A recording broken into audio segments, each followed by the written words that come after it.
What's up, everybody? Another Top Shot video coming back at you with one of these. It's been a while. Been posting Sporkle videos. I've been having fun with the Sporkle quizzes. So if you're into NBA quizzes and Sporkle, check those out. For this one, we're talking about Fast Break though. For this new run, the Star Power run, 17 days. Same structure, basically 4-win pack, 9-win, 13. I think there was 3 people that got to 13 last run, or the final pack. I can't remember if it was 12 or 13. So looks like it's going to be pretty hard again. I wanted to go through my strategy for the Star Power run, my first 2 lineups, and then go over some of the days that I think are going to be too hard that I probably get a punt on, and then some easy days coming up as well. And talk about a little bit of the new stuff they have in Fast Break. But first, if you're not on So Rare, you can buy like a full lineup for less than $50. You can probably buy 2 full quality lineups of playoff players if you want to get in on So Rare and have a little fun with it for $50. You could probably put together 2 lineups here. I mean, a totally viable top player has been Jalen Brunson. He's $14. So for your best player, you could get for $14 from the Knicks, obviously going to be in the playoffs, and you can get Gobert, a 1 or 2 seed for $10. You could get Jalen Williams over here, 1 or 2 seed for $8. And then some like cheaper players or with lower caps, Middleton, $4. You know, if you think Mitchell Robinson is going to come back, he's $3 here with a 24 cap. So there's a lot you can do with just $50. So if you want to sign up, you'll get free common cards to play with, so you can actually get in the game for free. So I'm going to open up my rewards here, and then we'll get into Fast Break stuff. Brandon Ingram, not bad for a common reward. And then we got a Blazer. Chris Murray, a rookie. Okay. And then our limited. Give us something good. Spurs, Wemby. It's not going to be Wemby. Dominic Barlow. Ugh. Not a good reward. But you could sell that for like $1 or $2 maybe. So definitely check it out. Use the link down below to get free cards to play with. Now let's get into Fast Break here. So for Fast Break, let's just start with the first 2 lineups I have. So I'm going to go hard on these first 2. This one seems pretty easy. 130 points. So you need your guys to average 26. And I'm going pretty big. Luka obviously can put up 30 plus any night.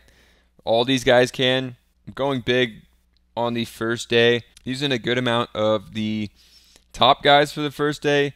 Second day, we can already make lineups for. This is a really easy one. You just need 25 assists, so I'm going slightly lighter. If we look at this, I'm not using Jokic here, but I'm using the next 3 guys because obviously Morant and Young are out. Then using D'Angelo Russell because I do have a rare of his. And then not using my Murray rare yet. Not using Simmons because I don't know if he's going to play. Not using Durant yet because I want to use him for scoring. Using a Murray because I do have a rare Murray as well. I did have a rare Fred VanVleet, but literally it sold this morning or last night. But that's okay. I'll run him up here for assist. Now let's get into the blog here. If you didn't check it out, we can come back to Fast Break, and it is right here, rules and rewards. It's not really a blog, but they do break down everything here. So the second game is going to be 25 assists, and then there's a 35 assist day on the 13th. That's the only time you're going to need assists. Okay, actually the 6th also. The 6th day, you're going to need assists minus turnovers, but hopefully we got Tyrese Halliburton playing that day. I do have a rare Tyrese Halliburton as well, and a rookie rare. I listed it for $75 if you want to buy it, but hoping that Halliburton falls on one of those days. So on the 6th, he does not fall on this game. No Pacers game. So what was the other day? March 13th. So for the 13th, Halliburton does fall on here. So obviously the leading assist guy by far, and Jokic. So I could easily hit the higher assist mark for 35, but definitely some tough ones to hit. So if you look at the rewards, it's different because now instead of first place each day just winning a moment like it's been recently, it's extremely hard. You know, there's 2,000, 3,000, sometimes 4,000 people playing every day. It's an insanely small chance that you're going to hit it. And even if you hit the optimal lineup, you probably don't have the legendaries for the tiebreaker. So it's going to be really hard. But now 2nd through 25th gets something, which still is a really small percent chance. But you get a quick rip pack, $10. So not terrible reward here. But basically my strategy, I'm going to be going hard on a lot of these days, going for the top 25, and also obviously just going to hit that day. But then there's going to be days where I'm going to basically be taking the days off and just playing like scrubs. Maybe I'll hit some of them, maybe I won't. But I want to save these guys because I don't have a ton of rares to play with here. So let's get back into it. So off the bat, I think the first 2 days are fairly easy with, I mean, this one is somewhat easy, 130 points, but then day 2 is going to be really easy. All these guys average over 6 assists, and then I think like 3 of them average over 7 assists, so it should be pretty easy. But then, you know, it starts getting harder. Day 3, okay, 10 rebounds per game is not going to be super hard, especially on day 3. But still, you know, one of your good rebounders could go out there and just get 6 boards, and then what you need 44 on average from your 4 remaining guys. So they do get harder, and you know, stuff can happen where, you know, you play Rudy Gobert, he goes out there, possible to get 6 boards, and then you're kind of screwed. So every day is not a given, I would say, but I'm going to be going hard on every single day except for the ones I noted here. So for day 7, I think this one's going to be hard for me here. 130 points, which is obviously the same as day 1, but after day 7, I could be lacking some players, and basically my strategy here is going to hope that some injury news happens where like Luka and Kyrie aren't playing. You could play a guy like Jaden Hardy, or, you know, you could put Cam Thomas in there, or, you know, something like that. So I might have to get lucky, but if I come to day 7 and I don't have guys that average 25 points per game, 5 of them to put in my lineup, or like some really good plays, could be a day you could punt.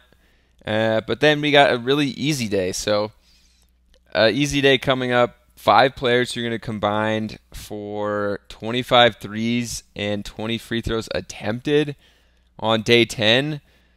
So 5 3-point attempts in today's NBA is not a ton.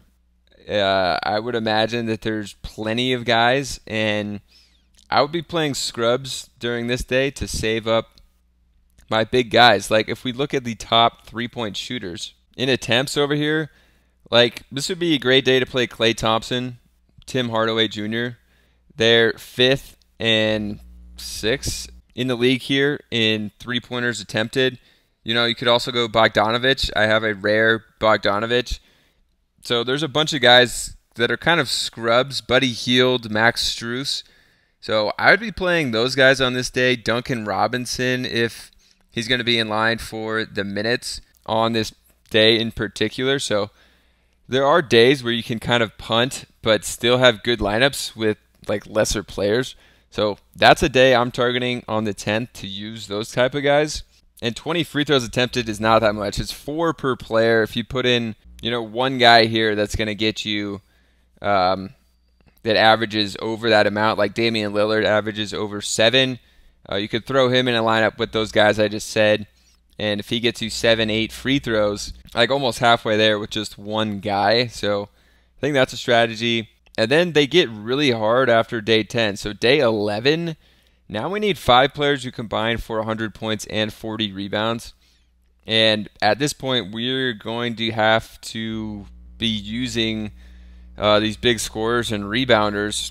And you need 8 rebounds per game here, which doesn't seem like a lot, but if you've used, you know, the top guys, if we look at rebound leaders, there's only 17 guys that average 9 rebounds or more.